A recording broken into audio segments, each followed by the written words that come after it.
Well, let's speak to political analyst Khalil Sayegh, who joins us from Washington, D.C. to give us an insight into the situation there. Khalil, good to speak to you. First of all, are you surprised at the scale of these protests? And I'd be interested to know why they're taking place now, given the invasion of Gaza started in October.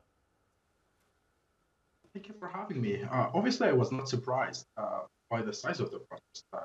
These movements, the pro-Palestine movement campuses, have been active for years and years here at campuses, doing all sort of grassroots activism, calling for divestments, calling for ending the Israeli occupation of Palestine, etc.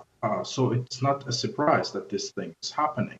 Now, when it comes to the timing, I feel that it has to do with the fact that people have been watching the continuous onslaught in Gaza for over 6 months. People have been horrified. Some of these people who are leading these movements have families who they've lost in Gaza, and they see their government continues to support this going slaughter in Gaza, and that there are no action taken. And not only that, but they see their universities hosting all sorts of people who are supportive of this war.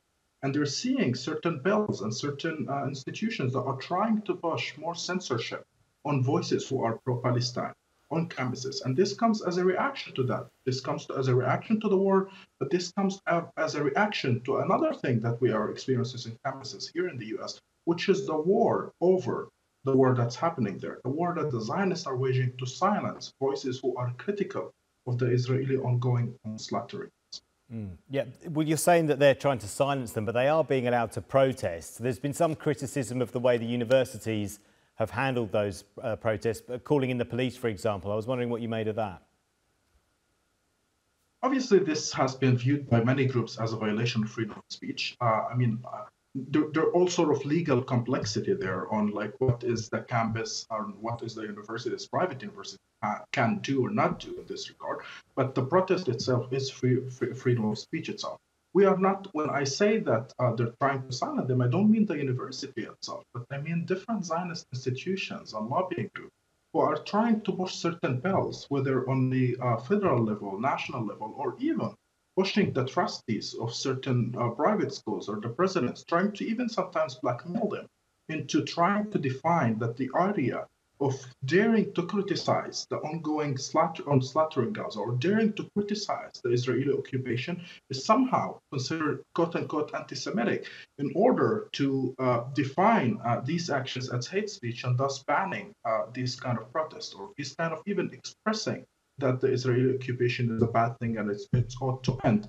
And this is producing all sort of pushbacks. Yeah, I was just wondering finally what you thought of Joe Biden's response when he was asked about anti-Semitism and about the protests, and he kind of trod a fine line saying that he was critical of those who aren't aware of what's going in Gaza, and he's also critical of those who are anti-Semitic. Obviously, there were some few actual hateful comments that were made on one of these protests, but these were grifters, they were outliners, they weren't really at the core of the protest. However, there is an attempt from the media and from Zionist institutions to try to promote the idea that all these protesters are only protesting because somehow they're anti-Semitic and they're anti-Jewish or whatever, but that cannot be farther from truth. These people are protesting because of what's happening in Gaza. When it comes to President Biden, I think he's going into an election. He's very careful to try to please the Democratic establishment, which tend to be pro-Palestine, tend to be pro-Israel. But at the same time, he understands well that the young generation, including Jewish Americans, are very critical of Israel and its occupation and crimes in Gaza, and they wouldn't be happy if he just given unwavering support as he's going to election. Yeah, I noticed there were a significant number of Jewish Americans at those protests. Listen, Khalil, really good to talk to you. Thank you so much for your time. Khalil Sayegh, there, political analyst, joining us from Washington, D.C.